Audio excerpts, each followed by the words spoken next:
Amin wassalatu wassalamu ala asyrafil anbiya'i wal mursalin Sayyidina wa maulana Muhammadin wa ala alihi wa sahbihi ajma'in. Qala Allah Ta'ala fil Qur'anil Karim, a'udzu billahi minasyaitonir rajim. Ya ayyuhalladzina amanu taqullaha wa la tanzur nafsum ma qaddamat lighad wattaqullaha innallaha khabirum bima ta'malun. Ibu berhormat Allah SWT, di sore hari ini kita bisa berkumpul di walaupun masih melalui media Zoom ya. Dan sekali lagi adalah di masa-masa seperti ini harus tetap menjaga imun dan iman kita gitu ya. Imun kita dengan menjaga protokol kesehatan sebagai ikhtiar basyari kita, dan tentu juga jangan lupa selalu memohon pertolongan kepada Allah Subhanahu wa taala. Ibu rahmat Allah Subhanahu wa taala, insyaallah hari ini kita akan membahas tentang fikih muslimah ya. Jadi mungkin kita akan membahas tentang kasus-kasus tentang fikih yang memang berbicara tentang muslimah dan itu kaitan dengan keseharian kita. Tapi sebelum kita membahas tentang itu sedikit mungkin Bu ya, kita bahas dulu bahwa selama ini sebagian mengatakan ilmu fikih itu karya ulama. Kalau kita berbicara tentang ilmu fikih, sebenarnya ilmu fikih itu adalah sumbernya dari Al-Quran dan Sunnah Nabi. Gitu ya. Nah, terus kenapa kok suka ada perbedaan di antara para ulama? Gitu ya. Jadi perbedaan itu sesungguhnya adalah ketika dalilnya masih adalah sifatnya donni. Donni itu masih multi interpretatif secara makna. Sehingga nanti sering terjadi perbedaan. Makanya termasuk yang akan kita bahas hari ini juga hal-hal yang kaitan dengan fikih, mungkin itu pun bisa jadi ada perbedaan antar para ulama kaitan dengan hal-hal yang terjadi di masyarakat. Jadi kita harus memahami sekali lagi ada kaitan dengan bab ini ya. Tapi berhormat Allah Subhanahu wa taala, mungkin saya hari ini akan membahas tentang beberapa poin dan memang ini kaitan dengan keseharian kita. Ya. Yang pertama adalah mungkin ini khusus ya, ini sekali lagi adalah fikih muslimah. Makanya tema hari ini adalah fikih ibadah dan wanita. Maksudnya ada fikih ibadah yang khusus kaitannya dengan ibu-ibu, tidak ada kaitan dengan bapak-bapak. Ya. Yang pertama adalah, ini mungkin yang sering jadi pertanyaan, bagaimana hukum keputihan? Ini kan sering ada ya. Ini bagaimana keputihan?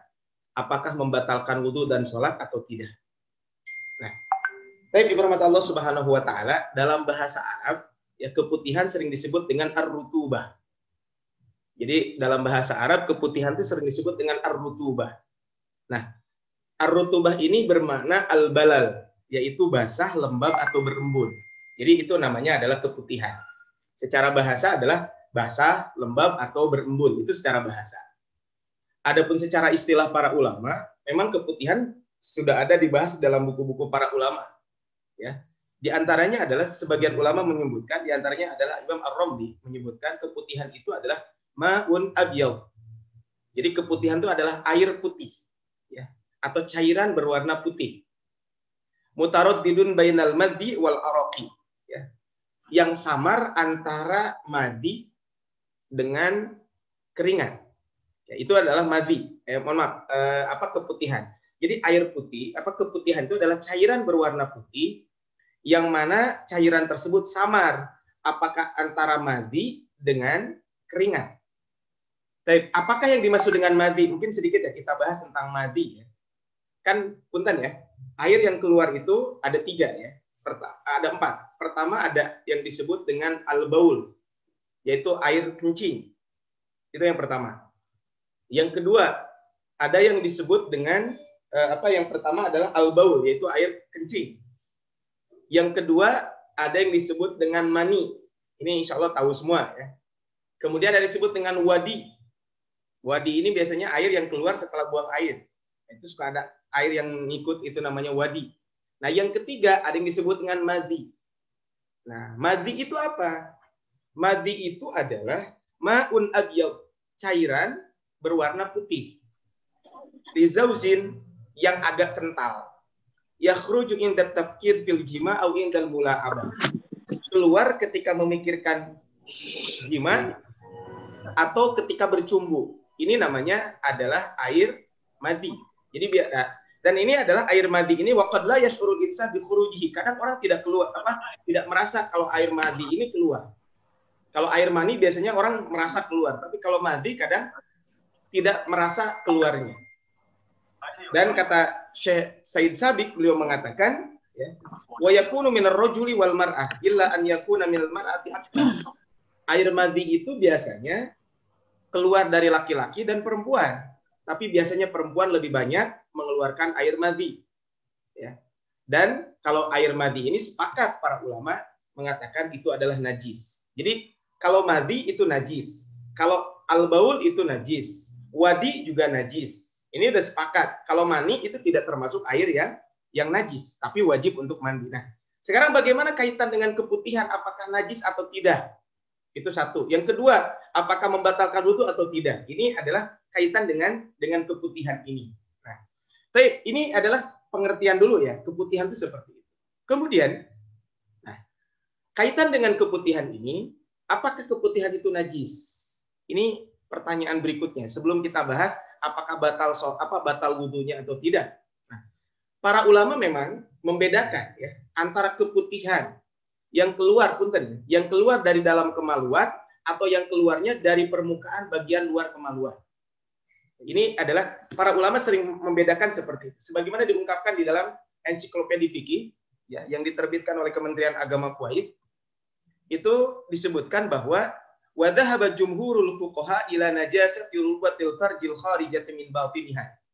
Mayoritas para ahli fikih, jadi mayoritas ulama fikih mengatakan bahwa ya, najisnya keputihan yang keluar dari dalam kemaluan.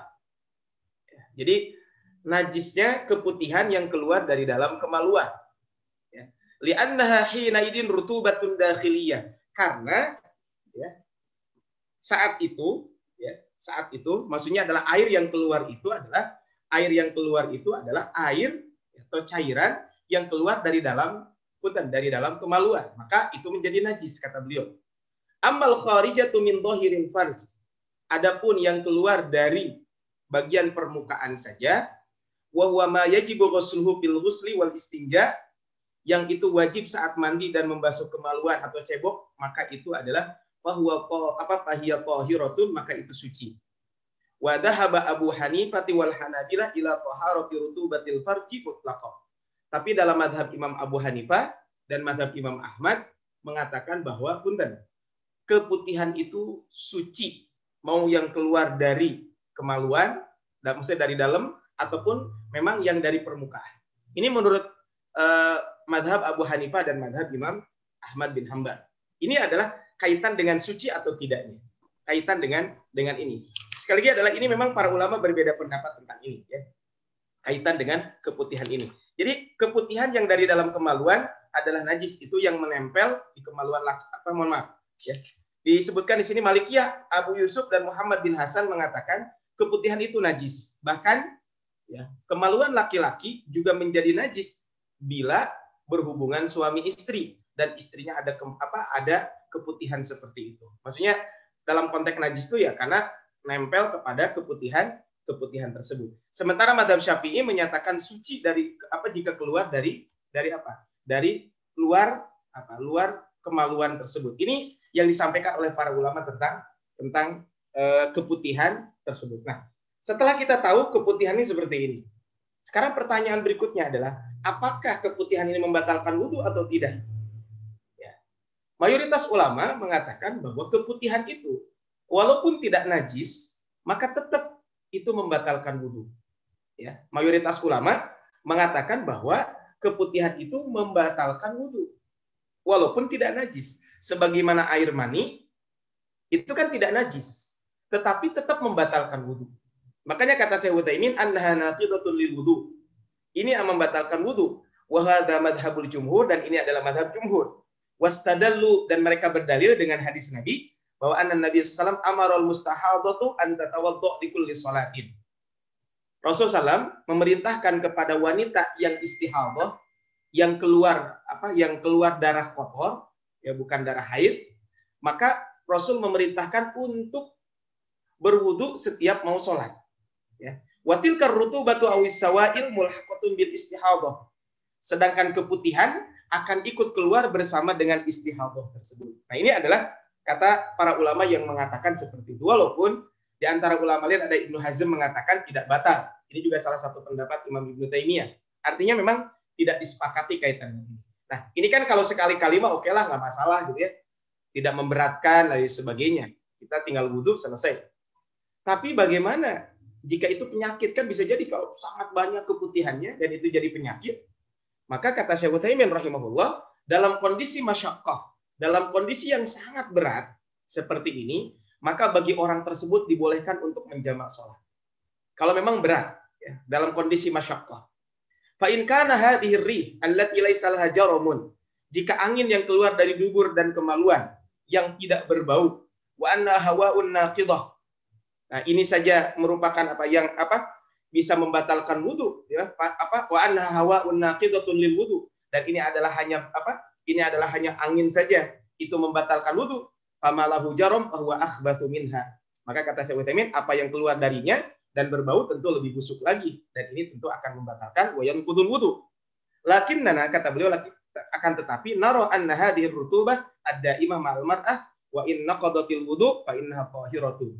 Nah, kata beliau, walaupun ya ini, namun kami berpendapat perempuan yang keputihan keluar terus-menerus dan itu membatalkan wudu, tetaplah keputihan itu suci. Tidak wajib mencucinya saat terkena pakaian, kata beliau seperti itu. Ya. Jadi, tapi wa amma jawazu jam'iha bainas salataini li masyaqqatil wudu. Maka dibolehkan bagi yang memang merasa berat terus-menerus mengulang wudu, karena tadi mungkin karena keluarnya banyak terus, selesai wudu bisa jadi keluar lagi dan seterusnya.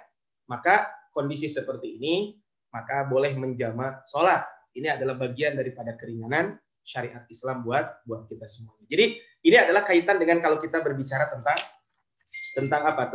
keputihan tersebut. Kemudian berikutnya, bermata Allah Subhanahu wa taala, ini masalah berikutnya adalah yang sering terjadi di masyarakat kita juga adalah, mungkin ini kadang kita kalau berwudu, ya kalau di rumah sih insya Allah aman, Bu, ya. Kalau di masjid dekat rumah juga, di masjid di komplek gitu ya, itu saya lihat tempat wudunya juga tertutup, ya, tempat ibu-ibu dan lain sebagainya.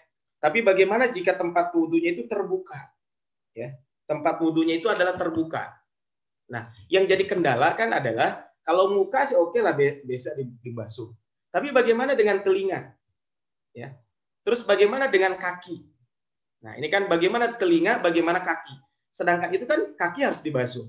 Nah, ini adalah kita akan bahas sekarang bagaimana jika seorang wanita berwudu, kemudian ketika wanita itu berwudu dan ketika wudunya tersebut, ya, tanpa membasuh telinga, boleh atau tidak? Itu satu. Yang kedua, bagaimana kalau berwudu tetap memakai sepatu? Contoh gitu ya, ibu-ibu mungkin kalau di tempat kalau ibu-ibu pas berwudu, ya, mungkin di tempat di rest area ketika kita sedang istirahat di mana gitu ya. Kemudian sedangkan kita pakai sepatu, pakai sendal dan kebetulan pakai kaos kaki, gimana gitu ya? Boleh nggak tidak melepas kaos kaki atau tidak melepas sepatunya tersebut? Nah, sekarang kita bahas dulu bagaimana kaitan dengan membasuh telinga. Ya. Membersihkan telinga saat wudu adalah sunnah. Jadi mengusap telinga saat wudu adalah sunnah. Ya. Jadi kalau kita tanpa mengusap telinga ketika berwudu, insya Allah tetap sah. Jadi jangan bingung ya. Tapi kalau sengaja ditinggalkan, tentu ya sayang. Ya. Dalam kondisi normal tetap kita mengusap telinga. Tapi dalam kondisi mungkin kita tidak memungkinkan, masa di tempat umum kita harus buka jilbab kan? Maka tidak memungkinkan, maka ya udah telinga tidak usah diusap. Ya. Kenapa? Sebagaimana Sayyid Sabiq mengatakan, wa sunnatu mashu batiniha bis-sababataini wa dhahiruhuma bil abhamaini bima'ir ra'si li'annahuma minhu. Sunnah membasuh bagian kedua telinga dengan jari telunjuk dan bagian luar dengan jempol. Jadi dengan telunjuk bagian dalamnya, kemudian ini jempol bagian luarnya. Nah, dengan air sisa dari rambut. Jadi kalau kita membasuh rambut, nah kemudian setelah itu, nah kita langsung ke telinga. Nah begini. Nah, itu adalah yang disampaikan oleh Syekh Said Sabiq mengatakan seperti itu. Li'annahuma minhu. Karena telinga itu adalah bagian dari karena telinga itu adalah bagian dari kepala. Dan tadi sekali lagi adalah mengusap telinga itu adalah hukumnya sunnah. Hukumnya sunnah. Tetapi walaupun ini sunnah, dalam kondisi normal kita jangan sampai ditinggalkan. Nah terus bagaimana kalau kepala? Kan kepala itu rukun. Ya kalau ibu mungkin jilbabnya punten ya. Kalau jilbab yang kain yang dari kaos ya, yang nggak usah pakai peniti dan lain sebagainya. Kan kalau ibu-ibu pakai yang ibu-ibu makan yang jilbab segi 4 mah susah punya. Memakainya lagi juga susah gitu ya. Nah, Maka kalau jilbab kaos mungkin ibu masih bisa apa diginiin kan ke dalam gitu ya. Tapi kalau jilbab yang sigap 4 coba gimana Bu? Kan susah ya, mau dilepas dulu nanti gimana masangnya lagi. Ya, ibu-ibu kan ada lama kalau pakai jilbab itu. Nah, bagaimana kalau seperti itu? Nah, bagi ibu-ibu jika di tempat umum memang sulit ya untuk melepas jilbab dan lain sebagainya, dan kebetulan memang harus berwudu waktu sholat sudah tiba, maka ibu tidak usah melepas jilbabnya. Cukup dengan diusap atasnya saja. Jadi ibu cukup diusap atas kepala saja. Itu keringanan yang Allah berikan kepada kita semuanya. Jadi ini adalah kaitan dengan telinga dan kepala. Kalau kepala tetap rukun, harus tetap diusap. Cuman tadi diberikan keringanan khusus buat ibu-ibu, ya tinggal mengusap kepalanya saja. Itu adalah kalau kita berbicara tentang mengusap. Iya, bentar. Ya. Bentar.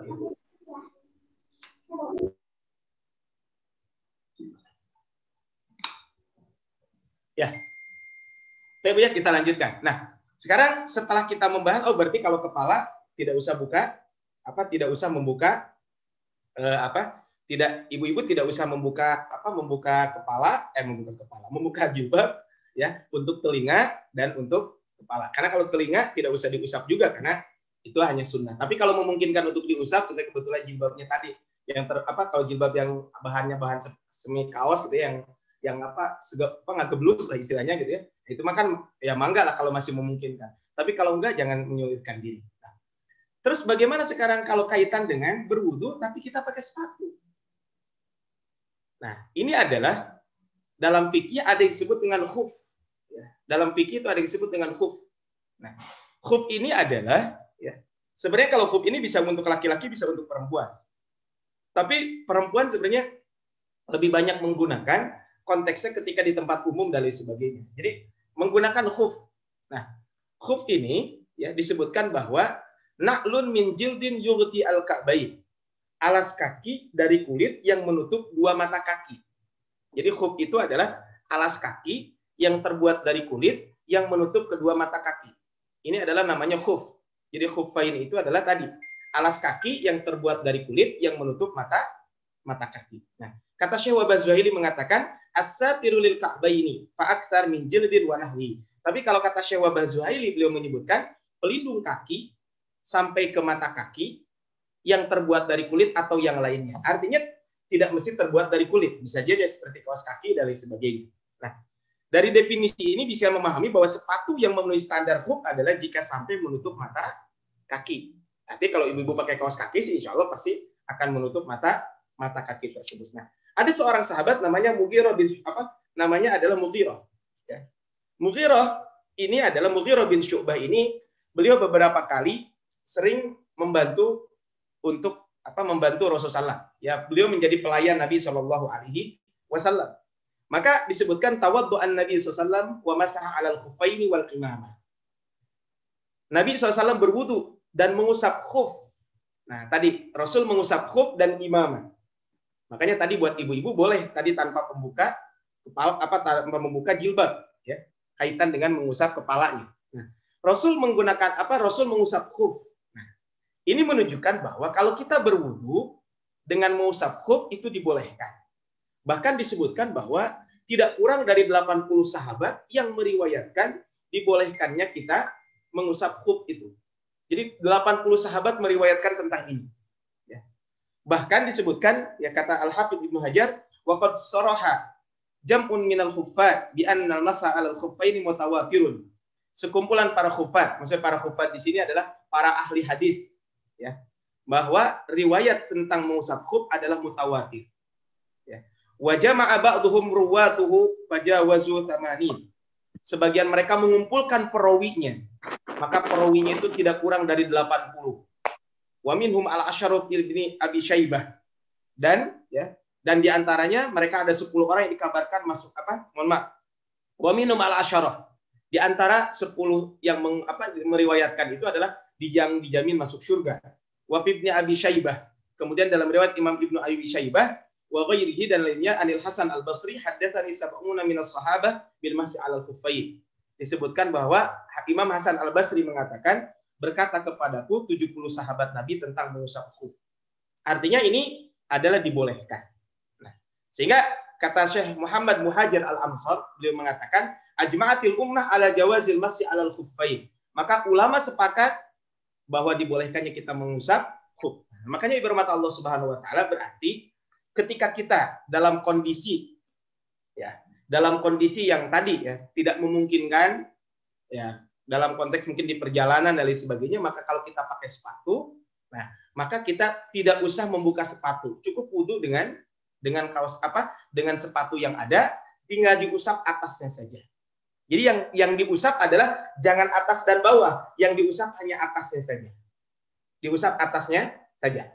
Jadi ibu kalau sepatu, maka di atas sepatunya aja yang kita usap. Terus gimana kan sepatu ibu-ibu nggak ada yang sampai mata kaki, tapi kan ibu pakai kaos kaki. Nah, maka bagaimana dengan kaos kaki? Mungkin kita bahas dulu ya. Nanti baru setelah itu kita bahas syarat-syaratnya. Maka disebutkan tawaddu'an Nabi SAW wa masa 'alal jawrabaini wan na'lain. Nabi SAW berwudu dan mengusap kaos kaki, jawrab dan sandalnya. Jadi Rasul pernah ya, beliau adalah mengusap sandal dan kaos kakinya. Nah, artinya beliau pakai kaos kaki. Hadis ini menjelaskan berwudu dengan kaos kaki yang masih terpakai di kaki boleh dibolehkan. Lantas apa bedanya dengan khuf? Nah, memang kata Syekh Muhammad Shalih Al-Munajjid mengatakan, beda antara kaos kaki dengan khuf adalah khuf terbuat dari kulit, sedangkan kaos kaki bukan dari kulit, melainkan dari wol, katun, dan semisalnya. Pada zaman sekarang, ya, kaos kaki dibuat dari bahan nilon dan sebagainya. Jadi apakah tidak boleh berwudu memakai kaos kaki? Jawabannya adalah boleh, karena itu pun pernah dilakukan oleh Nabi Shallallahu Alaihi Wasallam kaitan dengan bab ini. Nah, cuman ibarat mata Allah Subhanahu Wa Taala, apa syaratnya? Ya, apa syaratnya kita boleh mengusap kaos kaki tersebut ketika berwudu? Ya mungkin kalau kita sepatu, ya kalau saya waktu itu camping pernah, memang sepatunya kebetulan di atas mata kaki. Ya udah, saya tidak pernah lepas kaos kaki, tidak pernah lepas sepatu, jadi cukup diusap saja. Nah, apa syaratnya? Mungkin ini yang perlu diperhatikan syaratnya, Bu.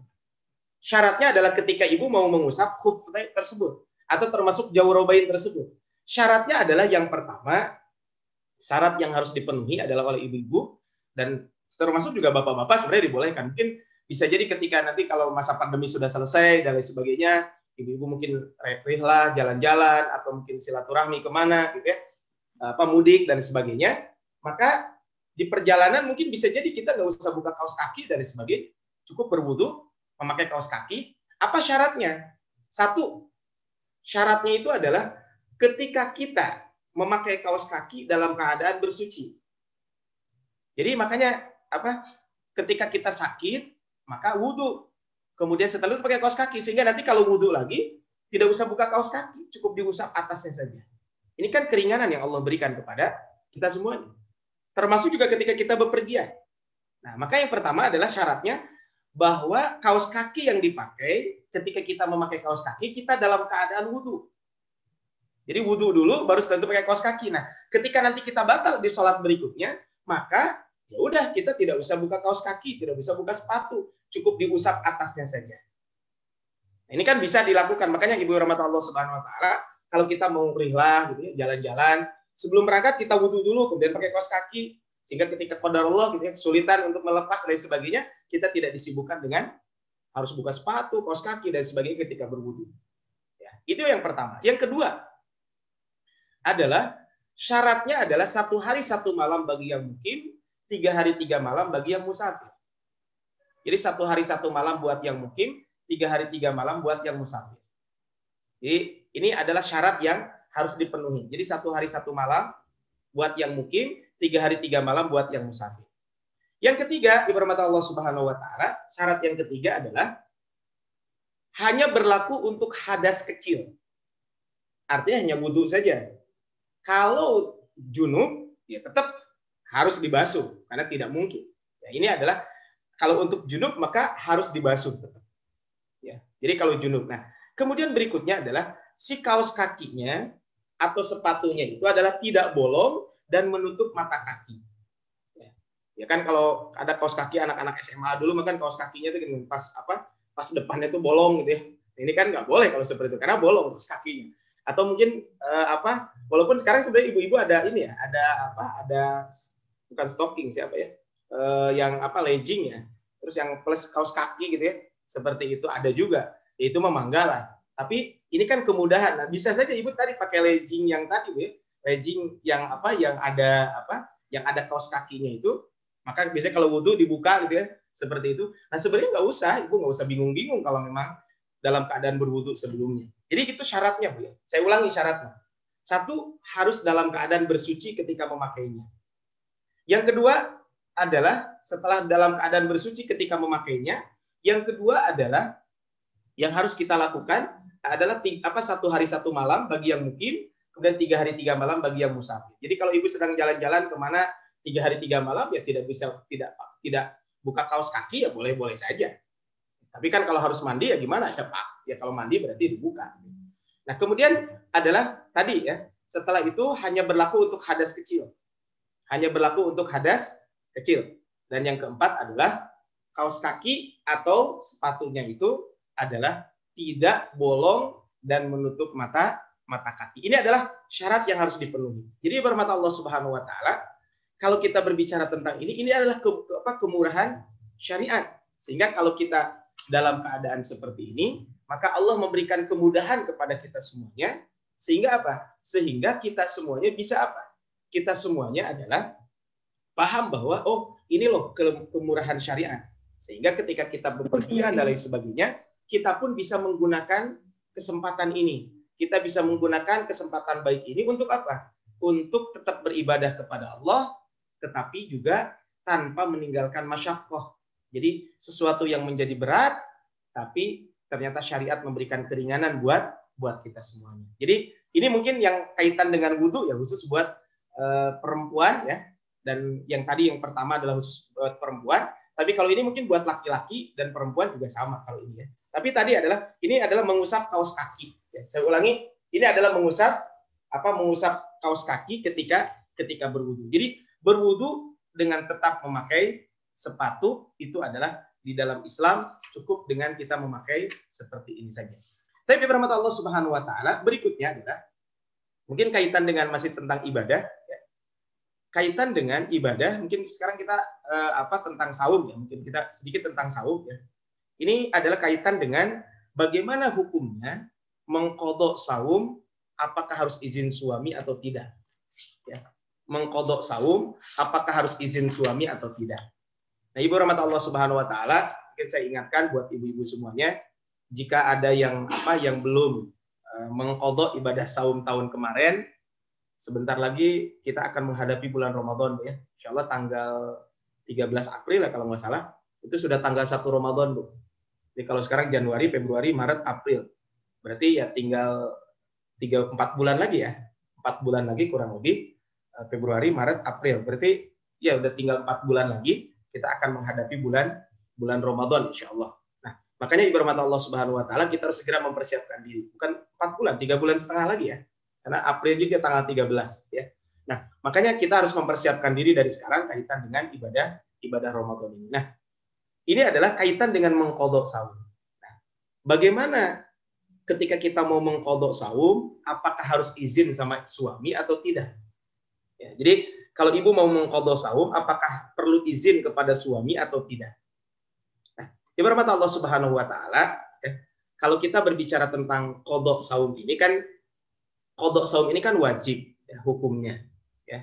Kata Allah di dalam Al-Qur'an, ya ayyuhalladzina amanu atiullaha wa atiur rasul ya ayyuhalladzina amanu atiullaha wa atiur rasul wa la tubtilu a'malikum.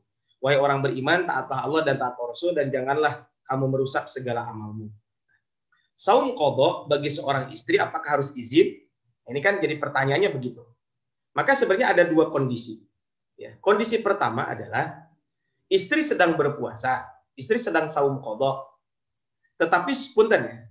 Ini kenapa sih harus izin sama suami? Sebenarnya kenapa harus perlu izin dan lain sebagainya? Kenapa gitu ya? Karena ini kaitannya punten ya. Bisa suami menginginkan sesuatu di siang hari kepada istrinya. Kan itu sebenarnya. Nah, istri sedang berpuasa, istri sedang saum qadha. Ya. Kemudian tiba-tiba siang hari suami ya, meminta untuk membatalkan. Ya. Karena apa? Karena ada hajat, ada kebutuhan kepada istrinya. Maka si istri tidak boleh membatalkan. Jadi itu ya. Tadi ayatnya saya bacakan. Ya ayyuhalladzina amanu atiullaha wa atiur rasul wa la tubtilu a'malakum. Wahai orang beriman, taatlah Allah dan taatlah Rasul dan janganlah kamu merusak amalmu. Surat Quran surat Muhammad ayat 33. Jadi kalau kita berbicara tentang ini, maka berarti istri ketika sedang berpuasa, qadha, ya, ketika suami meminta membatalkannya karena ya, ada hajat kepada istrinya, maka istri tidak boleh membatalkannya. Kenapa? Karena ada hadis Nabi, la ta'ata li makhluqin fi ma'siyatil khaliq. Tidak ada ketaatan bagi seorang makhluk dalam maksiat kepada Allah Subhanahu wa taala. Ini jelas ya kaitannya dengan ini. Sehingga ini adalah jika istri sedang saum qadha, maka suami meminta membatalkan, maka tidak dibolehkan. Ini kondisi pertama. Kondisi kedua, si istri baru berencana. Contohnya ibu besok mau qadha saum. Besok mau qadha, ibu bilang sama suami mungkin gitu ya. Nah, mengqadha untuk esok. Nah, misal ini pun tidak wajib sebenarnya izin sama suami. Jadi ibu kalau mau qadha tidak wajib izin sama suami. Ya. Kenapa? Karena ya wajib izin itu adalah pada saum sunnah. Kalau saum wajib tentu tidak harus izin kepada suami. Karena yang wajib tidak bisa dikalahkan oleh yang sunnah. Sebagaimana kewajiban utang kepada Allah, misalnya mengqadha saum Ramadan, tidak bisa dikalahkan oleh kewajiban kepada manusia. Tadi memang si istri ada kewajiban kepada suami, tetapi kewajiban kepada suami tersebut tidak bisa dikalahkan oleh kewajiban kepada Allah Subhanahu wa taala. Oleh karena itu, istri boleh mengqadha saum walaupun tanpa izin suami. Saya ulangi. Jadi kalau yang kondisi pertama tidak boleh membatalkan. Kondisi kedua, ibu baru niat, tidak ada kewajiban untuk izin sama suami. Walaupun suami tidak mengizinkan qadha saum, ibu tetap qadha, tidak masalah, silakan saja. Nah, namun meminta izin tentu lebih baik. Meminta izin tentu lebih baik. Apalagi ya, jika mengqadha puasa Ramadan kan aktivitasnya panjang. Nah, khawatir nanti contohnya suami ya, punya keinginan kepada ibu dan sebagainya, kepada istri, sehingga ini kan lebih baik kita meminta izin. Walaupun tanpa diizinkan suami pun dibolehkan. Karena yang disunnah, yang harus izin kepada suami itu adalah ketika suami ada di rumah adalah saum sunnah. Ya. Syekh Said Sabiq mengatakan qadha Ramadan la yajibu 'alal faur. Mengqadha saum Ramadan itu tidak wajib secara segera. Bal yajibu wujuban 2 saat. Bahkan wajibnya adalah wajib di waktu yang lapang. Bi ayyi waqtin wa kadzalikal kafarah. Dalam waktu kapanpun begitu juga membayar kafarah. Sehingga kata Imam Ibnu Hajar Al-Asqalani, beliau mengatakan bahwa perempuan boleh tidak mengqadha secara berturut-turut. Jadi boleh saja hari ini 1, besok 5, nanti 5 hari lagi gitu ya, baru 1 lagi, boleh-boleh saja, tidak mesti berturut-turut. Nah, jadi intinya adalah kalau kita lihat di sini tanpa izin suami pun tidak masalah. Tapi tadi alangkah lebih baik kalau izin terlebih dahulu jika suami ada di rumah. Kalau suaminya nggak ada di rumah gimana? Contohnya suami berangkat biasanya subuh udah berangkat kerja, nanti pulang maghrib, ya itu mah tidak izin pun tidak masalah, ya. Karena berangkat subuh, ya nanti suami pulang, ibu juga sudah buka gitu saum qadha-nya gitu kan seperti itu. Nah ini adalah kaitan ini. Kalau saum sunnah memang harus izin sama suami. Ya. Kenapa harus izin sama suami? Walaupun ketika suami menginginkan sesuatu dari istri, ketika saum sunnah kan tinggal membatalkan saja selesai. Tinggal membatalkan saja saumnya kan selesai. Cuman khawatir nanti suami jadi nggak enak gitu ya, meminta sesuatu ke istrinya. Ada hajat, ada kebutuhan kepada istri, jadi tidak enak. Sehingga udahlah, jadi nggak jadi kan. Nah, ini adalah kaitannya dengan hak suami dari istri yang perlu ditunaikan. Mungkin ini adalah kaitan dengan saum dengan saum qadha ini. Nah, terus bagaimana seandainya ada orang yang dia belum mengqadha saumnya dan Ramadan keburu datang? Kan contohnya gini, Bu ya. Ini kan sekarang nih Ramadan tahun kemarin 1441 Hijriah. Kemudian ternyata pas Ramadan 14 naudzubillah min dzalik deh. Kalau di kita ada yang seperti ini. Pas sekarang kita pas nanti Ramadan 1442 Hijriah, ternyata qadha saum kemarin belum tertunaikan. Bagaimana status seperti ini? Jika ada orang yang belum mengqadha saum Ramadan beberapa tahun, bukan beberapa tahun, belum mengqadha saum Ramadan sebelumnya. Tadi contohnya tahun kemarin belum diqadha, ternyata Ramadan sekarang keburu datang lagi. Maka ya, mengqadha saum itu kan sebenarnya dari bulan Syawal sampai bulan Sya'ban. Ya. Dari bulan Syawal sampai bulan Sya'ban. Kata Aisyah, "Ma kuntu aqdi ma yakunu alayya min Ramadan illa fi Sya'ban." Aku tidak pernah mengqadha apa yang menjadi kewajiban atasku dari Ramadan kecuali di bulan Sya'ban. Hatta tufiya Rasulullah SAW, sampai Rasulullah SAW wafat. Hadis ini menunjukkan bahwa mengqadha saum itu bisa sampai bulan Sya'ban. Sampai kapan? Sampai terakhir bulan Sya'ban. Besok Ramadan, hari ini terakhir, kita masih boleh mengqadha. Seandainya besok Ramadan, hari ini kita di akhir bulan Sya'ban, kita mengqadha masih boleh. Nah, ini adalah kaitan dengan qadha-nya. Terus, qadha ini ya, dibatasi waktunya tadi kapan? Hanya dilarang itu adalah tanggal 1 Dzulhijjah, ya. Mohon maaf, bukan 1 Syawal, kemudian 10, 11, 12, 13 Dzulhijjah. Itu adalah hari tasyrik dan hari raya Idul Fitri dan Idul Adha. Itu saja mungkin yang dilarang untuk mengqadha. Kan itu kan termasuk saum yang diharamkan ketika itu. Nah, jadi kalau kita mengqadha saum kapanpun sebenarnya bisa dilakukan. Tidak mesti berurutan dan lain sebagainya. Nah, cuman bagaimana jika tadi keburu datang Ramadan berikutnya? Maka orang seperti ini tetap harus mengqadhanya. Orang ini harus tetap mengqadhanya. Jadi tetap harus mengqadhanya. Para ulama sepakat. Contohnya bisi, naudzubillah min dzalik, ada ya mungkin di antara ibu-ibu di sini insya Allah nggak ada. Mungkin bisa jadi ada temannya ibu gitu ya. Mungkin aja Ramadan tahun kemarin contohnya hutangnya belum terbayar. Sekarang Ramadan udah lewat gitu ya. Ramadan 2 tahun yang lalu contohnya belum terbayar. Maka ini kan belum terbayar maka apa? Maka sekarang udah mau Ramadan lagi. Maka orang ini tetap harus mengqadha saum Ramadannya karena itu hutang. Karena itu adalah hutang. Ya.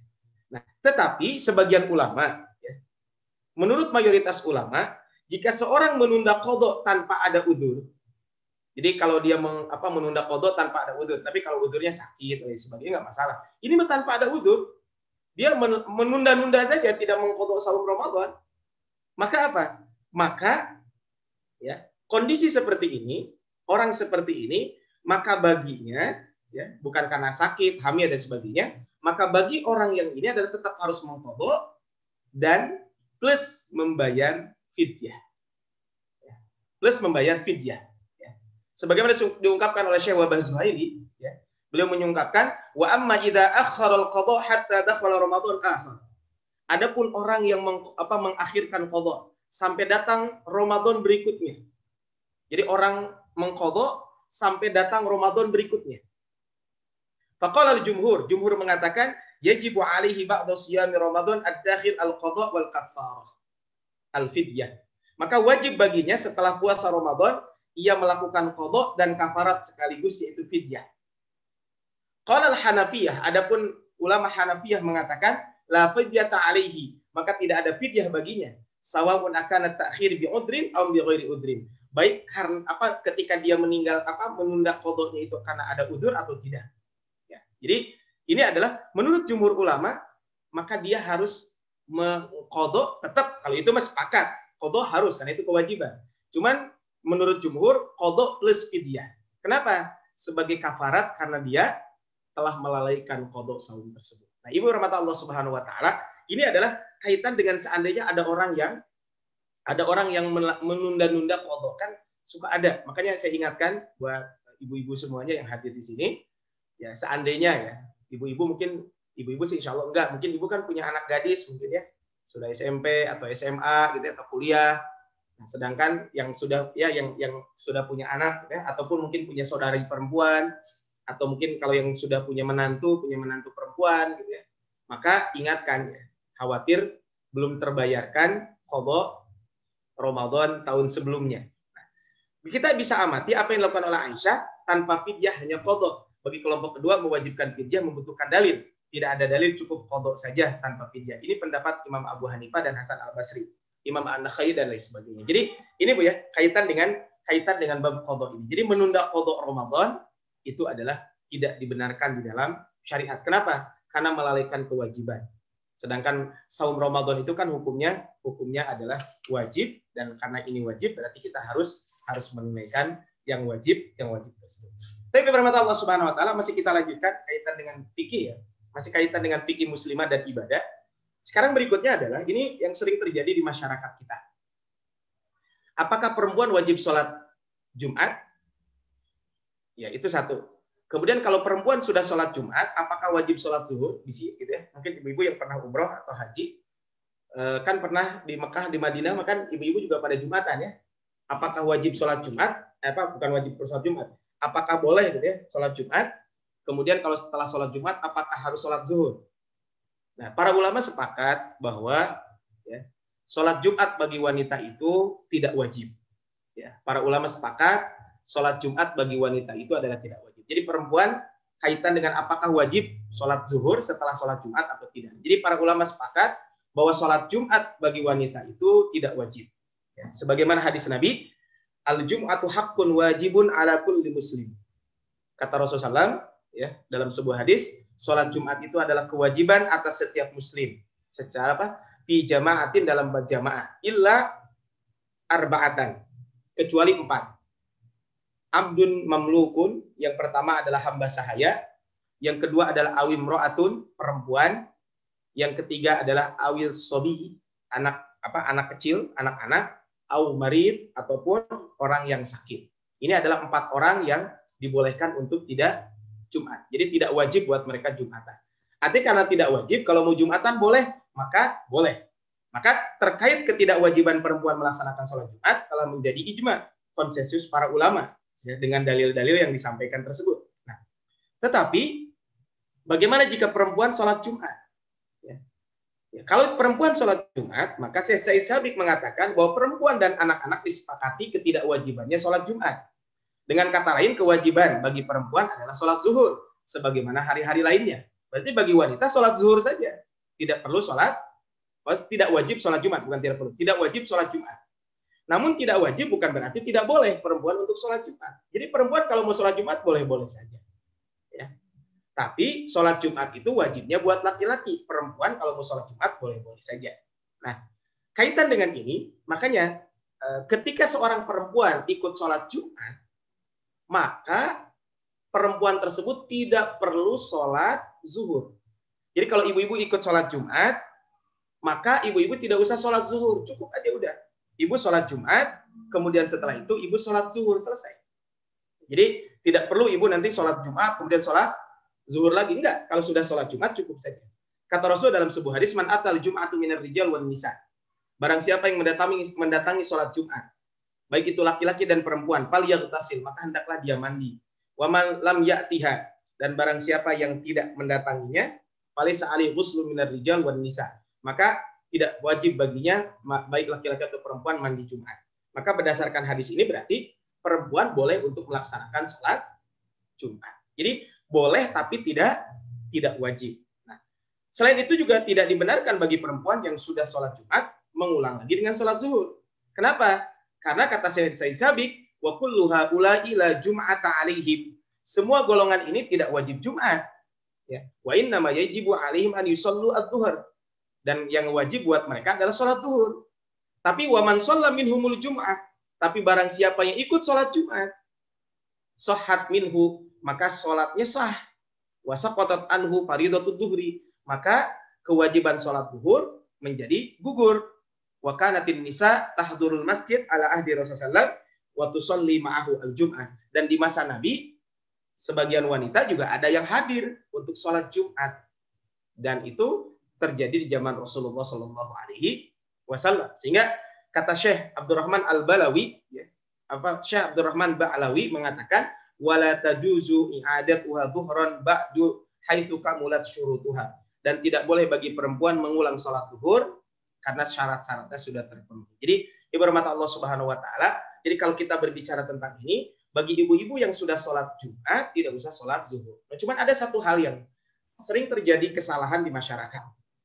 Biasanya ibu-ibu sebagian itu mereka tidak sholat zuhur dulu, kecuali nunggu bapak-bapak bubar Jumatan. Nah, ini suka ada nih. Hati-hati Bu ya. Jadi tidak ada syarat sholat zuhur itu nunggu bapak-bapak pulang Jumatan, enggak. Jadi ibu-ibu kalau mau sholat zuhur, sholat saja. asal waktunya sudah masuk. Jadi jangan sampai nunggu bubar Jumat dulu. Kenapa? Karena waktu zuhur itu setiap hari sama. Maksud sama itu adalah sesuai dengan waktunya. Bukan karena hari Jumat jadi batas sholat zuhur buat perempuan adalah dari bubaran Jumat. Ya enggak. Ya mending kalau Jumatannya sebentar, Bu. Kalau Jumatannya lama, saya dulu di kampus di Riyadh itu Jumatan bisa 1 jam. Bu. Khutbah Jumat itu. Jadi khutbah Jumat itu bisa 1 jam sendiri. Nah, ini kan kebayang kalau lama seperti ini. Nah, makanya ibarat Allah Subhanahu wa taala, jadi tidak usah nunggu selesai Jumatan ya. Bisa di antara ibu-ibu ada yang berpaham seperti itu. Oh, nanti Jumatannya adalah sholat zuhurnya setelah suami pulang dari Jumatan. Enggak. Ibu kalau kalau hari Jumat ya kalau sudah waktu zuhur ibu sholat enggak apa-apa. Karena memang waktu Jumat itu waktu sholat zuhur itu adalah ya sama gitu ya. Jangan nunggu bubaran Jumat. Nah, terus berikutnya ini yang sering terjadi ya. Kan mandi di antara sunnah hari Jumat kan mandi. Nah, mandi. Apakah mandi Jumat itu dianjurkan buat perempuan juga atau hanya laki-laki saja? Mandi Jumat. Ya. Tapi mandi Jumat itu adalah mandi Jumat sebelumnya dibahas dulu. Mandi di hari Jumat, ya. Mandi hari Jumat itu diperselisihkan oleh para ulama apakah wajib atau sunnah. Sebagian ulama mengatakan wajib.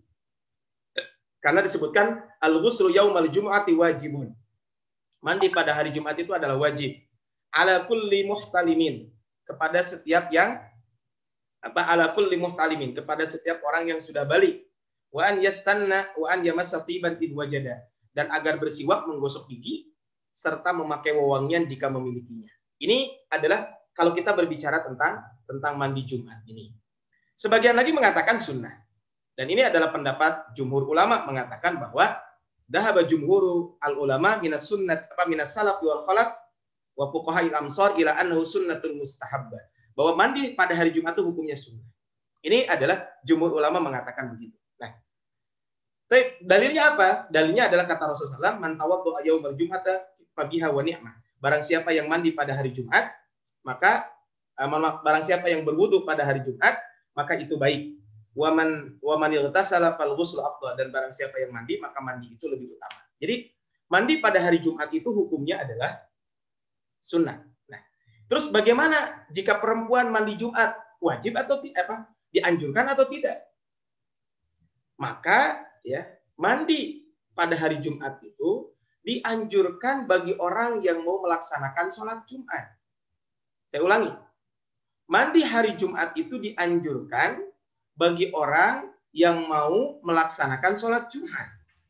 Sehingga bagi ibu-ibu ya yang mau sholat Jumat, ya dianjurkan mandi pada hari Jumat. Begitu juga bapak-bapak. Dan jika ibu-ibu tidak sholat Jumat, berarti tidak dianjurkan. Sehingga perempuan disunnahkan mandi Jumat. Namun kesunahannya ketika mereka hendak ikut sholat Jumat. Ya, sebagaimana Imam Nawawi mengatakan, yusannu likul liman arada qudural jum'ati sawaun ar-rajul wal mar'ah was-sabi wal musafir wal 'abdu wa ghairuhum li dhahiri hadis Ibnu Umar. Disunnahkan mandi baik itu laki-laki, perempuan, termasuk juga mungkin ibu-ibu punya anak kecil, ya anak kecil itu dalam konteks ya anak 9 tahun gitu ya. Nah, ibu punya anak seperti itu laki-laki mau Jumatan dianjurkan mandi dulu. Termasuk orang musafir, hamba sahaya ya. Sesuai dengan redaksi berdasarkan zahir hadis Ibnu Umar. Ya, disebutkan li'annal murad an-nadhafatu wa hum fi hadza sawa'un wa la yusannu liman lam yaridil fudur, dan tidak dianjurkan ya dan tidak dianjurkan ya kata Rasulullah ya, dan tidak dianjurkan, maaf kata Imam Nawawi, dan tidak dianjurkan bagi yang tidak ya, bagi yang tidak mau yang tidak melaksanakan sholat Jumat ya. Baik, berhormat Allah Subhanahu wa taala ya. Tadi hadis Ibnu Umar mengatakan bagaimana? Ya. Man atal jumu'ata minar rijal wan nisa falyaghtasil. Barang siapa yang mendatangi sholat Jumat baik laki-laki dan perempuan, maka hendaklah dia mandi. Itu kan kata Rasulullah sallallahu alaihi kata Abdullah bin Umar, Rasul bersabda seperti itu. Wa man lam ya'tiha falaysa alaihi ghuslun minar rijal wan nisa. Dan barang siapa yang tidak mandi, yang tidak mendatangi sholat Jumat, maka kata Rasulullah ya, maka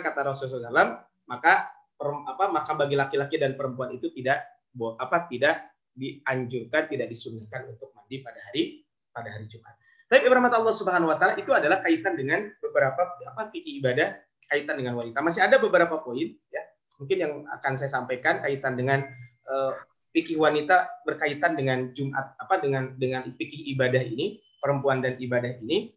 Berikutnya adalah rahmat Allah Subhanahu wa taala. Ini yang sering terjadi di kita. Dan ini cukup ramai pembahasannya. Dan ini mungkin di antara pembahasan yang panjang ya, yang akan saya bahas adalah kaitan dengan bagaimana hukum ziarah kubur bagi wanita.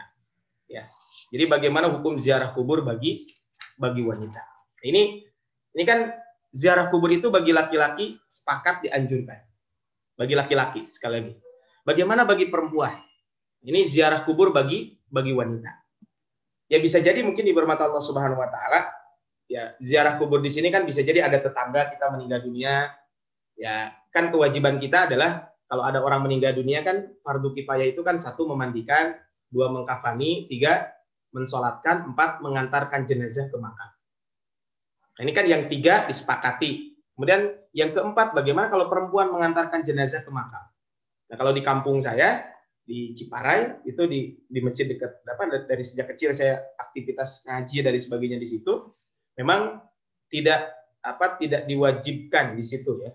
Tidak diwajibkan kaitan dengan bukan tidak diwajibkan, biasanya ibu-ibu kalau setelah sholat jenazah udah pada pulang gitu.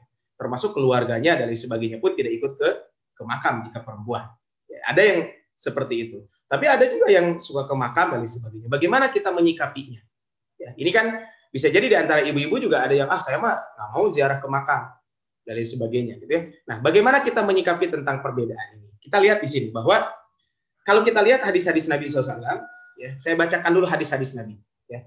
Kuntu nahaitukum an ziyaratil kubur fazuruha. Kata Rasulullah SAW, ya, dahulu aku melarang kalian untuk ziarah kubur. Tapi sekarang ziarah kuburlah kalian. Ini kata Rasulullah SAW. Dulu aku larang kalian untuk ziarah kubur, tapi sekarang saya perintahkan kalian untuk ziarah kubur. Rawahu Muslim, hadis riwayat Imam Muslim. Ya.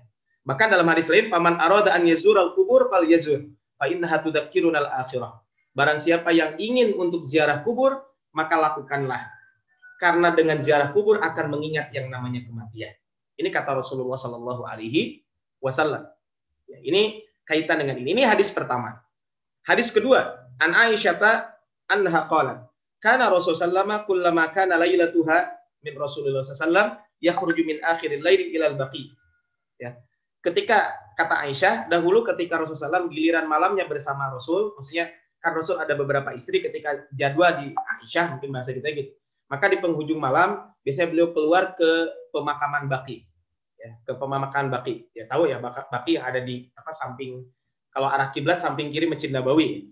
Nah ini adalah kemudian setelah itu fayaqulu assalamualaikum dara qaumin mu'minin wa atakum ma tu'adun ghadan muajjaluna wa inna insyaallah bikum lahikun Allahumma ighfir li ahli Baqi al-gharqad.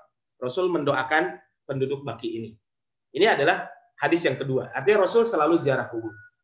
Yang ketiga, hadis Nabi SAW bahwa kana Rasulullah yu'allimuhum idza kharaju ilal maqabir fakana qailuhum yaqul, ya, adalah Rasulullah mengajarkan mereka jika keluar menuju pemakaman, menuju kuburan, ya.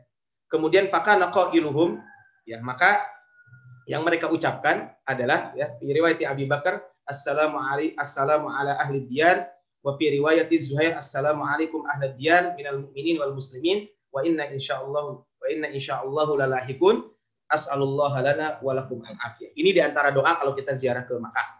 Kalau tadi ke Baqi, ini Makkah, ya, makam secara umum. Kemudian berikutnya Rasul mengatakan, apa kata Abdullah bin Abbas, marra Rasulullah bi kuburil Madinah fa aqbala alaihim biwajhi fa qala assalamu alaikum ya ahlal kubur yaghfirullahu lana wa lakum antum salafuna wa nahnu bil athar. Ini adalah doa-doa yang diajarkan oleh Nabi ketika ziarah kubur. Nah, Bapak Allah Subhanahu wa taala, kalau kita lihat dari hadis ini, ya, hadis-hadis tadi yang disampaikan bahwa, ya, fatwa itu bisa berubah karena keadaan. Kata Rasul tadi, kuntu nahaitukum, dulu aku melarang kalian. Artinya dulu dilarang. Kenapa? Karena kondisi keimanan kalian belum kuat. Khawatir nanti ziarah kubur malah bukan mendoakan, tapi justru meminta kepada ahli kubur. Nah, ini adalah hal ini bisa lihat ketika Rasul kan melarang ziarah kubur di awal-awal Islam. Namun Rasul membolehkan saat akidah tauhid sudah mapan. Artinya ini menunjukkan bahwa ya fatwa bisa mungkin berubah. Hukum ya mungkin kalau hukum yang sudah paten tidak bisa. Tapi fatwa bisa saja ada perubahan dan lain sebagainya. Ini adalah menunjukkan kaitan dengan ini. Nah, ini disampaikan oleh Rasulullah Shallallahu Alaihi Wasallam kaitan dengan ini. Nah, adapun syariat yang sabit, syariat yang sudah tetap, yang bisa berubah karena kondisi dan keadaan adalah fatwa. Jadi sekali lagi adalah, ya, jadi ketika umat Islam sudah kuat dan banyak, serta kezoliman semakin menjadi-jadi, mereka umat Islam diizinkan untuk berperang. Jadi kan dulu kaum muslimin tidak diizinkan untuk berperang.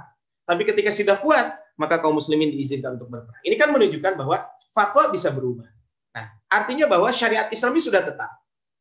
Yang bisa berubah adalah hanya fatwa saja. Nah, ziarah kubur ini hukumnya sunnah.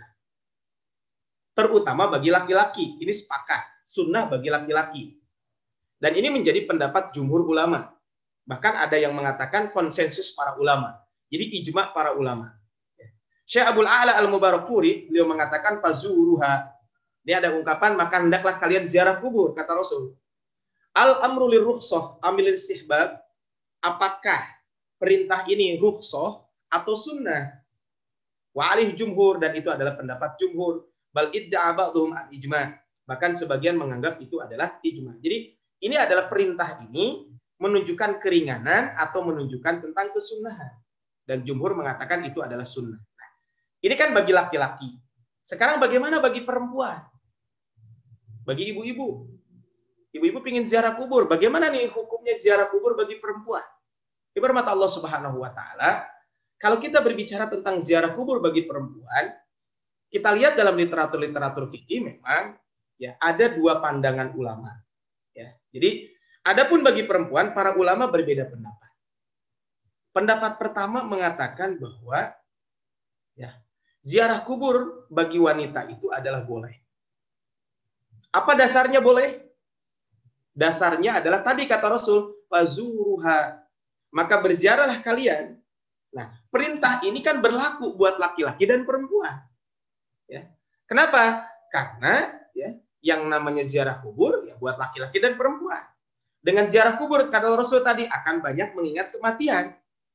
Siapa yang butuh mengingat kematian? Siapa yang butuh mengingat akhirat? Apakah laki-laki saja? Ya enggak, laki-laki dan perempuan. Berarti kalau begitu ziarah kubur bagi perempuan boleh juga, silakan, tidak masalah. Makanya ya ada hadis Nabi Rasulullah SAW melaknat perempuan yang berziarah kubur. Bagaimana ada hadis yang mengatakan seperti itu? Qad ra'a ba'du ahli ilm anna hadha man apakana qabla an yurakhisan Nabi SAW fi ziyaratil kubur. Sedangkan ada hadis Nabi bagaimana yang mengatakan bahwa semoga Allah melaknat wanita yang suka ziarah kubur. Maka bisa jadi hadis itu turun sebelum hadis berziarah kuburlah kalian. Ini adalah kaitan dengan ziarah kubur bagi wanita, kaitan dengan ini. Jadi pendapat pertama mengatakan adalah boleh-boleh saja. Dan Aisyah pun, beliau adalah istri Nabi Shallallahu Alaihi Wasallam, disebutkan bahwa ya, beliau pernah berkunjung, ya, pernah berziarah ke kuburan saudaranya bernama Abdurrahman bin Abu Bakar. Dari Ibni Abi Malikah, an Aisyah, dari Ibni Abi Malikah dari Aisyah mengatakan annaha kanat idza qadamat Makkah ja'at ila qabri akhiha Abdurrahman bin Abi Bakar. Bahwa Aisyah itu jika datang ke kota Makkah, maka beliau biasa berziarah ke makam, yang di makam tersebut ada kuburan, yaitu kuburan saudaranya, yaitu Abdurrahman bin Abi Bakar. Ya, fasallamat alaihi, dan beliau mengucapkan salam kepadanya. Ini adalah siapa? Seorang sahabat Nabi Shallallahu Alaihi Wasallam. Kemudian ada kisah juga, ya, disebutkan oleh Anas bin Malik mengatakan marron Nabi SAW bi imra'atin tabki inda qabrin. Rasul pernah lewat ke satu tempat dan di situ ada wanita yang sedang nangis di makam, ya di kuburan. Kemudian faqala, Rasul mengatakan kepada wanita tersebut, ittaqillah, wahai wanita, bertakwalah kalian kepada Allah. Maksudnya kepada wanita tersebut, wasbiri, dan sabarlah. Nah, wanita ini nggak tahu bahwa yang berbicara itu Rasulullah SAW. Qalat ilaika anni fa innaka lam tusab bi musibati walam apa? Nah, kemudian wanita tersebut mengatakan, bahasa kitanya, nyalah, pergilah. Kamu sih nggak tertimpa musibah, jadi nggak tahu rasanya betapa sedihnya. Bahasa kitanya mungkin begitu. Walam ta'rifu, dan dia nggak tahu bahwa itu tuh Rasulullah SAW. Jadi dia mengatakan, udah, bahasa kitanya, diam ah. Kamu sih nggak tahu betapa sedihnya saya. Gitu. Nggak tahu kalau itu teh Rasul. Kemudian setelah itu, faqilalaha, kemudian dikatakanlah kepada wanita yang sedang menangis tersebut, innahun nabi, barusan itu Nabi Shallallahu Alaihi Wasallam. Si wanita tersebut fa'atat baban Nabi, akhirnya kaget dan akhirnya beliau menyusul datang ke rumah Nabi. Ya. Kemudian falam tajid indahu bawabina. Kemudian ia perempuan tersebut mendatangi pintu Nabi, ia tidak menemui penjaga pintu. Ya. Faqalat lam a'rifka ya Rasulullah, saya tidak tahu itu engkau tadi. Faqala Nabi mengatakan, innamas sabru inda sadmatil ula. Sesungguhnya sabar itu adalah ketika terjadi pertama. Nah, kalau kita lihat di sini, berarti wanita Rasul ketika itu tidak mengatakan, kamu nggak boleh ziarah. Enggak. Rasul tidak mengatakan seperti itu. Ini menunjukkan bahwa berarti wanita juga boleh untuk ziarah kubur. Ini adalah hadis yang menyatakan seperti itu. Kemudian, ya, jika terlarang, tentunya perempuan itu sudah dilarang oleh Rasulullah SAW. Ini adalah kaitan dengan bab ini. Kemudian pendapat yang kedua ini adalah sebagian lagi mengatakan bahwa wanita itu dilarang untuk ziarah kubur. Karena Rasul menyampaikan la'ana zawwaratil kubur. Ya. Rasulullah melaknat zawwarat, perempuan peziarah kubur. Ini sebenarnya dalil yang dipakai bahwa wanita yang ziarah kubur itu dilarang karena ini la'ana zawwaratil kubur. Rasulullah SAW melaknat wanita peziarah kubur. Dalam hadis lain mengatakan la'ana Rasulullah SAW zairatil kubur wal muttakhidina 'alaiha al-masajid was-suruj. Rasulullah SAW melaknat perempuan yang berziarah kubur serta orang-orang yang menjadikan masjid dan penerangan di atasnya. Jadi di sini ada laknat, ya. Namanya laknat kan berarti tidak mungkin sesuatu laknat kecuali itu adalah dilarang oleh Rasulullah SAW. Pendapat ini adalah pendapat Syekh bin Baz, kemudian juga Syekh Abdul Muhsin Al-Abbad dan lainnya. Menurut mereka hadis ini tegas menjadi larangan bagi perempuan yakni haram ziarah kubur. Ya. Mana zawarat menurut mereka adalah bukan sering atau banyak berziarah, tapi bermaksud maknanya adalah berziarah itu sendiri. Jadi zawarat itu adalah maknanya adalah wanita yang berziarah, bukan sering dan lain sebagainya. Nah, pihak yang membolehkan, bagaimana tentang hadis itu? Bagi yang membolehkan ziarah kubur dengan la'anallahu zawwaratil kubur, maka mereka memahami, ya, telah mengoreksi alasan-alasan pihak yang melarang ini. Disebutkan qala Abu Bakar. Ya, Abu Bakar berkata, aku mendengar Abu Abdullah, yakni Imam Ahmad bin Hanbal, ditanya tentang perempuan yang berziarah kubur. Maka ia menjawab, aku harap hal itu tidak apa-apa insya Allah. Aisyah menziarahi kubur saudaranya. Orang tersebut berkata, namun ada hadis Ibnu Abbas bahwa Nabi SAW melaknat perempuan ziarah kubur. Imam Ahmad menjawab, hadis itu terdapat Abu Saleh. Apa yang dikatakannya seakan ia mendhaifkan hadis ini. Kemudian Imam Ahmad berkata, aku harap tidak apa-apa insya Allah. Aisyah berziarah kubur ke makam saudaranya. Ditanya kepadanya, kaum laki-laki, adapun laki-laki tidak apa-apa. Makanya Syekh Albani telah mendhaifkan hadis hadis Ibnu Abbas yang tadi la'anallahu zawwaratil kubur. Ini adalah Syekh Albani mendhaifkan hadis tersebut. Jadi ini adalah kaitan dengan la'anallahu zawwaratil kubur, la'anallahu zawwaratil kubur. Ya, ini Rasulullah SAW mengatakan seperti. Tapi tadi para ulama berbeda pendapat tentang memahami apakah yang dimaksud dengan zawwaratil kubur. Nah, kemudian Al-Imam As-Suyuti mengatakan apa yang dimaksud dengan laknat tersebut? Innal la'na mahmulun ala ziyaratihim. Sesungguhnya laknat di sini dimaknai bahwa ziarahnya mereka itu, kenapa? Bimala yujuzu. Dilarang. Kenapa wanita itu dilaknat ketika ziarah kubur? Karena mereka melakukan ziarah diiringi dengan sesuatu hal yang tidak dibolehkan. Kat tabarruj. Contohnya adalah dengan bersolek berlebihan, wal jazai, mengeluh, kemudian wasyah, teriak-teriak, ya. Wa ghairi dzalika mimma la yanbaghi. Dan segala sesuatu yang selain dari itu yang tidak dibolehkan. Wa amma idza amina jami'u dzalika fala mani aminal idni lahunna. Adapun jika tadi tidak tabarruj, tidak bersolek berlebihan, kemudian juga adalah tidak melakukan teriak-teriak, mengeluh dan lain sebagainya, ya itu mah tidak masalah. Sehingga kata Imam Suyuti mengatakan seperti itu. Sebagaimana juga Imam Syaukani juga mengatakan wa hadzal kalam walladhi yanbaghi i'timaduhu fil jam'i baina ahaditsil bab al-muta'arridu fid dhahir.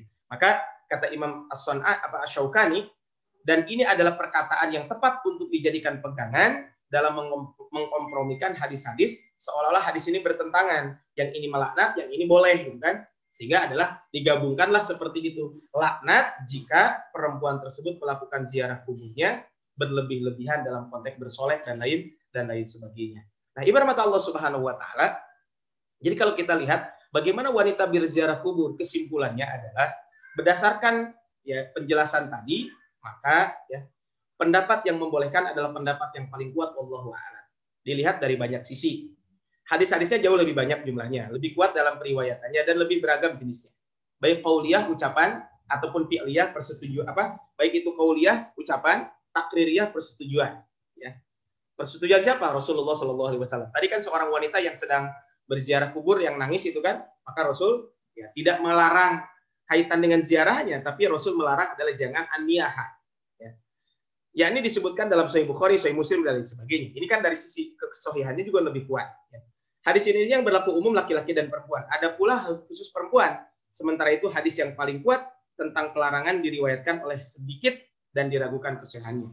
Hadis yang paling kuat adalah diriwayatkan oleh Imam Tirmidzi dari Abu Hurairah. Hadis Imam Tirmidzi pun dimungkinkan telah mansukh sebagaimana sebagian ulama mengatakan seperti itu. Salah satu dalilnya adalah Aisyah waktu itu pernah berziarah kubur juga. Ya, ke makam saudaranya. Nah, ibarat Allah SWT, walaupun demikian, wanita boleh untuk ziarah kubur. Nah, tetapi alangkah lebih baiknya, kalaupun wanita, walaupun tadi dalilnya telah dimansuh, telah dihapus, bukan berarti laknat perempuan ziarah kubur itu hilang.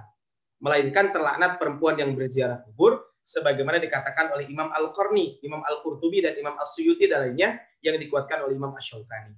Sehingga ada beberapa peringatan bagi wanita kalau mau ziarah kubur. Ya, yang pertama, jangan sering-sering ziarah kuburnya. Supaya terhindar dari mana zairatin ataupun zawarat. Jadi bagi wanita mungkin tidak terlalu banyak, tidak terlalu sering untuk ziarah kuburnya. Yang kedua, tidak melakukan aktivitas terlarang. Contohnya apa? Contohnya adalah tadi histeris, menangis, dan lain sebagainya. Ini adalah dilarang di dalam ajaran Islam. Kemudian berikutnya, ibarat Allah Subhanahu wa taala, tidak bersolek dan berhias yang berlebihan. Ini kan menyerupai orang kafir. Punten saya kadang suka sedih kalau pas ada yang wafat gitu ya, itu yang ke makam itu kok bersolek dan lain sebagainya. Ini kan hal-hal ini perlu diperhatikan ya. Jadi saya ulangi, tidak boleh sering, kemudian juga tidak boleh melakukan aktivitas terlarang, histeris, meratap dan lain sebagainya, tidak boleh bersolek berlebihan sehingga hampir menyerupai wanita kafir, kemudian menutup aurat secara sempurna. Ya, dan pakaian yang layak untuk di lingkungan pekuburan. Jadi menutup aurat ya, dan pakaian layak di makam pemakaman tersebut. Adapun perempuan haid, bagaimana? Boleh nggak ke makam? Boleh, nggak masalah, tidak ada larangan. Ya, jadi wanita haid kalau ke makam bagaimana? Tidak ada masalah, tidak ada larangan kaitan dengan wanita haid ke makam dan sebagainya. Karena tidak ada syaratnya kita ke makam, ziarah ke makam dalam keadaan bersuci. Ya. Yang disyaratkan dalam keadaan bersuci itu adalah hanya ketika sholat dan tawaf saja. Ya. Kemudian baca Quran dianjurkan ya dalam keadaan bersuci. Sehingga kalau ke makam dalam keadaan haid, wanita haid boleh tidak masalah. Ya, ini adalah kaitan dengan bab ini. Tapi firman Allah Subhanahu wa taala itu dulu mungkin yang bisa saya sampaikan kaitan dengan materi hari ini. Ada mungkin kita buka sesi tanya jawab aja Bu ya. Biar lebih ini. Mangga. Dan pertanyaannya mungkin tidak mesti yang saya bahas ini ya. Mungkin kalau Ibu ada pertanyaan apa gitu ya, silakan saja. Walaupun di sini di chat kayaknya udah ada satu Bu ya yang bertanya. Ya. Maka saya kembalikan dulu ke Bu Pipit. Mangga Bu Pipit. Ya. Hatur nuhun Pak Ustadz. Mangga ibu-ibu ada yang mau bertanya? Bebas Bu pertanyaannya. Saya mau. Ya, mangga Bu. Nanti ya siapa mangga Bu? Mangga, siapa? Siapa dulu ya? Mau siapa dulu, Bun? Bu Bayu ini? Iya, Bu Bayu. Oh, mangga Bu Bayu. Iya. Punten, Assalamualaikum warahmatullahi wabarakatuh, Pak Ustadz. Assalamualaikum warahmatullahi wabarakatuh. Ini saya mau tanya. Jadi kondisinya saya itu kan kemarin hamil. Kemudian sama dokternya diminta untuk tidak berpuasa. Ya. Karena sudah hamil tua. Kemudian saat ini saya sedang menyusui. Nah, berarti kan kemarin ada beberapa sekitar semingguan lah, itu tidak berpuasa. Terus apakah saya, tadi kan katanya Ustadz bahwa kita harus mengqodho ya Ustadz ya? Ya betul Bu. Tapi apabila kondisinya saya sedang menyusui dan apabila berpuasa itu berat gitu Ustadz, misalnya kondisinya lemah misalnya ya, seperti itu, apakah masih harus tetap mengkodok? Sedangkan waktu untuk mengkodok kan tinggal sampai bulan April ya Ustadz ya? Ya seperti itu. Bagaimana Ustadz? Baik ya. Ini memang pertanyaan klasik ya. Pertanyaan klasik dalam konteks sering ditanyakan oleh ibu-ibu, apakah wanita yang hamil dan menyusui harus qadha atau fidyah? Itu kan begitu ya. Harus qadha atau fidyah. Apalagi tadi kan ibu disarankan memang tidak saum kemarin ya, karena memang kondisi hamil yang tidak memungkinkan menurut dokter dan sebagainya. Nah, disebutkan di dalam Al-Qur'an, di dalam surat Al-Baqarah ayat 184, "Faman kana minkum maridun aw 'ala safarin fa iddatun min ayyamin ukhra." Barang siapa di antara kamu ada yang sakit atau ada yang sedang perjalanan. Jadi ada sakit atau dalam perjalanan, maka hendaklah ya ia wajib mengganti sebanyak hari-hari yang tidak berpuasa di hari-hari lain. Ini kan satu ya. Jadi di sini ada yang faman kana minkum maridun, orang yang sakit itu harus mengqadha. Kemudian wa 'alal ladzina yutiqunahu. Ini kan di ayat 184-nya, ini kan masih lanjutannya, adalah dan bagi orang-orang yang tidak mampu, orang yang berat untuk menjalankan ibadah saum, maka apa wa 'alal ladzina yutiqunahu fidyatun, maka wajib membayar fidyah. Ta'amu miskin, dengan memberi makan fakir miskin. Ini kan kaitan dengan bab ini. Nah, sehingga kalau kita lihat di sini, memang para ulama berbeda pendapat kaitan dengan wanita hamil dan menyusui, apakah harus qadha atau fidyah. Ya. Dari ayat ini memang tidak disebutkan wanita hamil dan menyusui. Yang disebutkan orang sakit dan orang, mungkin bahasa kita, orang tua yang tidak mampu untuk berpuasa. Nah, ini adalah cukup dengan bayar fidyah saja. Nah, perbedaan pandangan para ulama dalam hal ini sangat wajar, karena memang ayat tersebut tidak merinci siapa yang termasuk orang yang berat dan siapa termasuk orang sakit. Adapun tentang qadha secara khusus, ayat tersebut menyebut musafir. Kalau musafir jelas harus mengqadha, dan orang yang sakit dan tidak merinci seperti apa sakitnya. Ya, ini adalah kaitan dengan bab ini. Sehingga kalau kita lihat di sini bahwa kelompok pertama mewajibkan qadha dan fidyah sekaligus. Ada sebagian ulama mengatakan wajib qadha dan fidyah bagi ibu hamil dan menyusui. Ya. Khusus bagi ibu hamil dan menyusui, jika kita melihat keseluruhan pandangan ulama yang ada, kita bisa meringkas. Seperti disampaikan oleh Imam Ibnu Katsir di dalam tafsir Al-Qur'an Al-Azim, yang disebutkan tadi. Pertama adalah bagi ibu hamil dan menyusui, maka wajib qadha dan fidyah sekaligus. Ya. Yang kedua adalah kelompok ulama yang mewajibkan fidyah saja tanpa qadha. Jadi bagi ibu hamil dan menyusui, cukup fidyah saja tanpa qadha. Inilah pandangan beberapa sahabat Rasulullah SAW, antara lain Ibnu Abbas, Ibnu Umar, dari kalangan tabi'in, dan sebagainya. Bahkan Imam Ad-Daruqutni meriwayatkan dengan sanad yang sahih bahwa Ibnu Abbas pernah berkata kepada hamba sahaya yang sedang hamil, kamu sama dengan orang yang sulit berpuasa, maka bayarlah fidyah dan tidak usah qadha. Jadi ini yang kedua adalah cukup dengan qadha saja. Ya. Kemudian disebutkan juga kata Abdullah bin Umar, hendaklah ia berbuka sebagai gantinya, hendaklah ia memberi makan kepada orang miskin sebanyak 1 mud gandum. Ini adalah ketika ditanya tentang perempuan hamil yang mengkhawatirkan keselamatan akan anaknya jika ia berpuasa. Kemudian pendapat yang ketiga, kelompok ulama yang mewajibkan qadha saja tanpa fidyah. Ini adalah mayoritas jumhur ulama.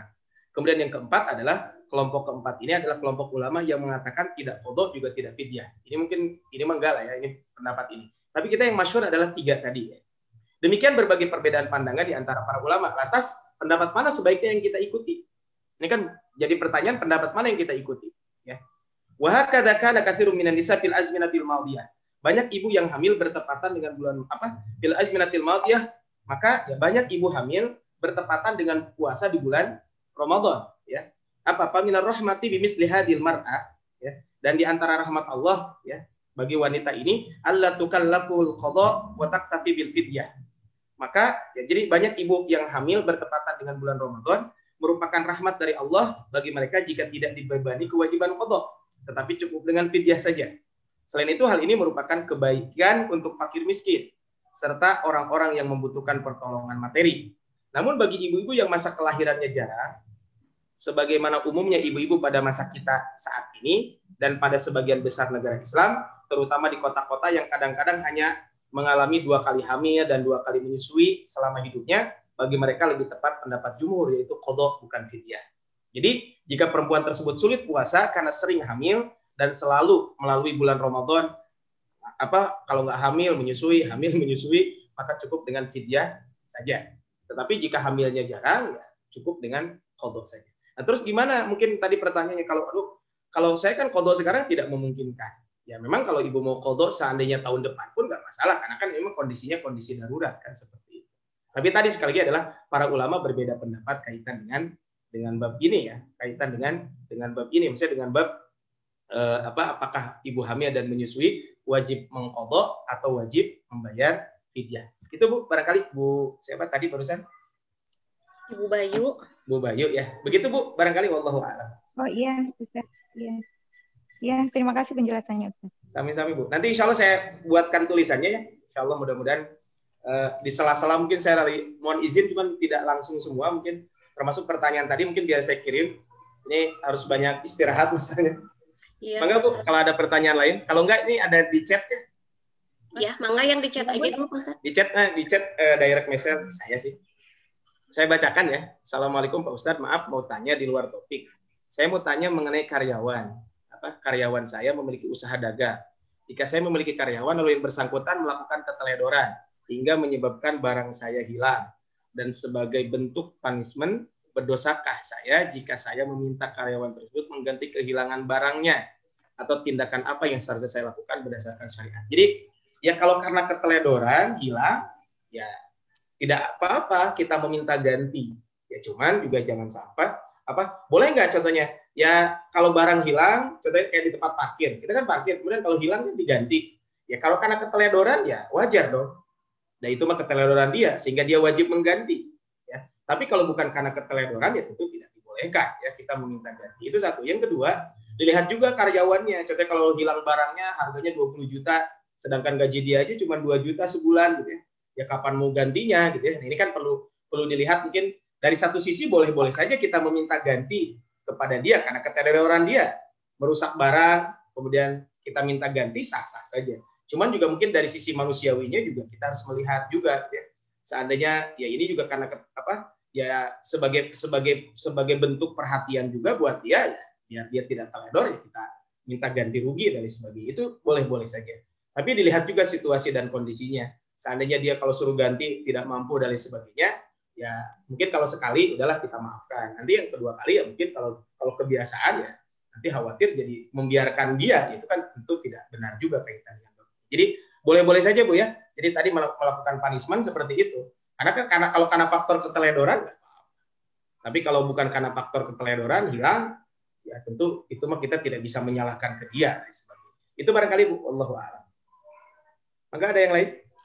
Mangga, bisa Bebas, ada yang lain. tidak mesti pertanyaan yang barusan dibahas. Oh, Bu Haji ya? Mangga Bu. Bismillahirrahmanirrahim. Izin bertanya Ustaz. Assalamualaikum warahmatullahi wabarakatuh. Assalamualaikum warahmatullahi wabarakatuh. Berkaitan dengan yang tadi bahasan awal yaitu arutubah ya, arutubah atau keputihan. Ketika seorang wanita mengalami keputihan itu, misalkan kan tadi membatalkan wudhu dari secara najis, tidak najis, tetapi dia membatalkan wudhu gitu ya? Ya. Nah, apakah ketika sedang sholat lalu keluar keputihan itu membatalkan sholatnya karena otomatis dikatakan wudhunya batal gitu? Ustaz, bagaimana penjelasan? Betul. Jadi termasuk juga sholatnya batal otomatis karena wudhunya juga batal. Tadi menurut mayoritas ulama.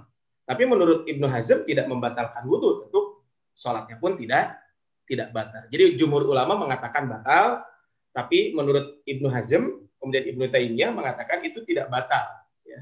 Sehingga sholatnya pun tidak batal. Nah makanya tadi kata saya yang pendapat tadi Syekh Utsaimin, ya kalau memang keputihannya terus keluar itu kan menjadi masyaqqah, ya. Ya kalau kondisi seperti itu ya teruskan saja sholatnya. Itu mah namanya juga penyakit ya. Tapi yang jelas sebelum sholat kita pastikan dulu bersih, kita wudhu. Nah, kalau sudah wudhu ya udah selesai gitu kan. Kalau sudah wudhu ternyata keluar terus, itu bab lain ya. Karena itu kan berarti namanya penyakit. Namanya penyakit kan seperti istihadhah. Istihadhah itu kan walaupun ketika kita sholat keluar ya udah biarkan aja gitu. Tapi nanti kalau mau sholat wudhu lagi, bersihkan lagi seperti itu. Itu barangkali Bu. Jadi batasannya itu kalau misalnya mau disamakan dengan istihadhah, apa yang menjadi ininya Ustaz? batasan-batasannya itu? Apakah karena misalkan terlalu seringnya atau ada waktu tertentu yang sudah ditentukan gitu, Ustaz? Ya mungkin karena keseringan, Bu. Makanya tadi kalau jadi penyakit itu mungkin yang jadi masalah.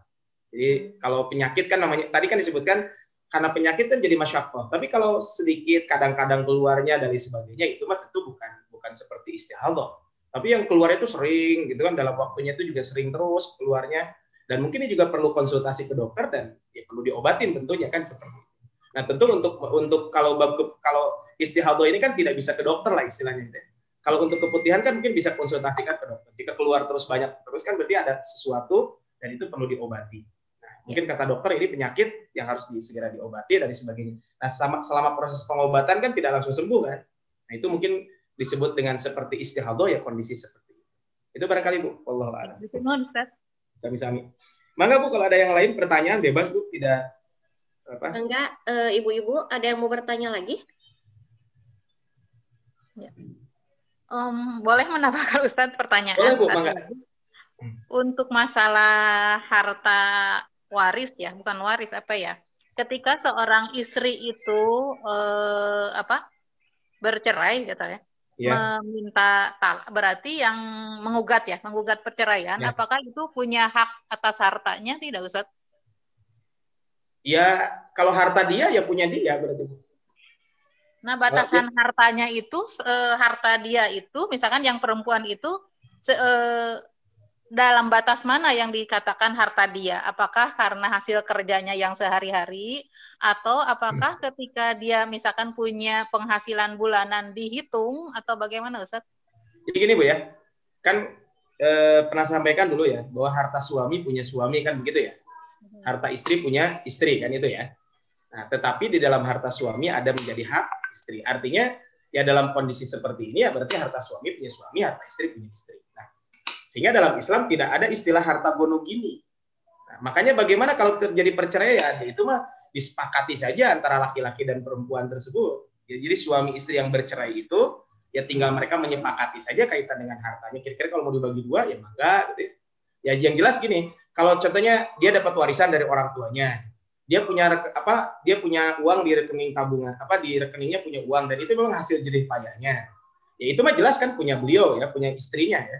Tapi kan contohnya bisa jadi punya rumah, tapi rumah ini ternyata dulu ketika menikah nggak punya rumah dan sebagainya, kemudian dia membangun bersama-sama, ya itu mah disepakati saja kalau dua-duanya masih hidup. Ya, tidak ada ketentuan berapa persen, itu mah kalau dua-duanya masih hidup tinggal disepakati saja antara suami istri tersebut. Kalaupun seandainya mereka bercerai, ya maka itu mah disepakati saja oleh kedua-duanya seperti itu. Bagaimana kaitan dengan pembagian harta gono gini. Jadi tidak ada ketentuan khusus berapa persen. Nah inilah makanya di dalam Islam pentingnya kita membedakan antara harta istri dengan harta suami. Bukan kita mau hitung-hitungan, enggak.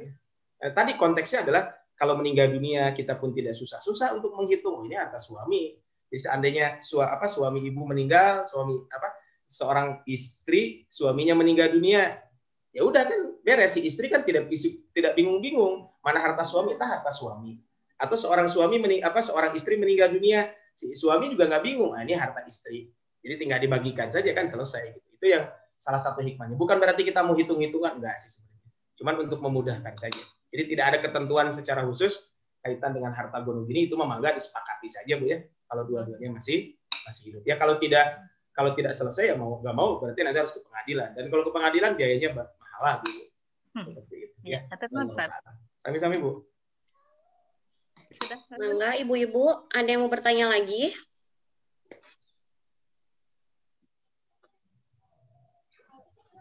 Kayaknya udah Pak Ustadz ya. Ya udah mau 5:30 juga Bu.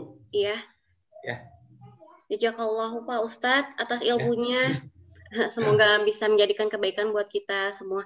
Pak Ustadz, syafakallah, semoga cepat sehat lagi Pak Ustadz. Ya doanya Bu, ini istri juga lumayan lagi sakit juga. Oh iya. Syafakallah. Masih lagi terapi, ini akupuntur udah 2 hari sih. Iya. Ya.